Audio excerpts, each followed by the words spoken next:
ये ना हो कि लोग कहेंगे आज मौसम बड़ा अच्छा है, हम लॉन्ग ड्राइव पे निकल पड़े, हम मरी जा रहे हैं, हम इस्लामाबाद जा रहे हैं। नो, ये एक शटडाउन है जिसमें पहली चीज है कि बगैर जरूरत के आप अपने घर से बाहर ना निकलें।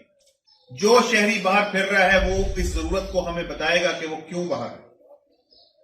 किसी भी शहरी से किसी भी सूरत में ये सारा काम हम उन शहरियों की हिफाजत के लिए, इस बीमारी से बचाव के लिए कर रहे हैं, उनको नाराज करने के लिए या उनको खफा करने के लिए नहीं कर रहे। उनको 2 दफा समझाएं, 3 दफा समझाएं, नहीं है 4थी दफा कानूनी कार्रवाई कर।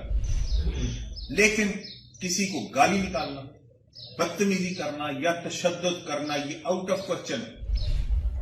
ये हमारे शहरी हैं, हम ये सारी एफर्ट उनकी हिफाजत के लिए कर रहे हैं। हम उन्हीं को इसमें से नाराज कर बैठे, ये बात समझ से बाहर है। हर सूरत में उनको ये एहसास दिलाना जरूरी है कि पुलिस आपकी मुहाफिज है, ना सिर्फ डाकुओं लुटेरों से, बल्कि इस बीमारी में भी आपके साथ शाना बशाना खड़ी है। आपकी हिफाजत के लिए सारा एक्शन है। गवर्नमेंट ने ये सारा शटडाउन का सिलसिला किया है, क्यों किया? कि हमने इसको मौसर तरीके से इस बीमारी का बचाव करना है। जो ह्यूमन टू ह्यूमन बीमारी लग रही है उसको रोकना है। जो पाकिस्तान का ग्राफ यूं जा रहा है उसको हमने नीचे लाना है। ये है सारी एफर्ट का मकसद। अगर सारे लोग वैसे सड़कों में फिरते रहे, सारे वैसे गाड़ियां घुमाते रहे, सारे वैसे मोटरसाइकिलों में फिरते रहे, तो इस सारी एफर्ट का फायदा खत्म। आपके पास इस वक्त ये कानूनी हक है कि आप उसको रोकें और आपसे पूछें कि आप यहां क्यों हैं।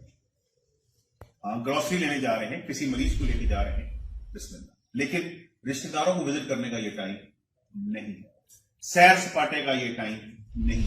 ये एक नेशनल इमरजेंसी है, नेशनल चैलेंज है, एक ग्लोबल वबा फैली हुई है। हमें अपनी अगर जिनको अपनी जिम्मेदारी का एहसास नहीं है, उनको अच्छे तरीके से उनकी जिम्मेदारी का एहसास दिलाना इस वक्त हमारी ड्यूटी है।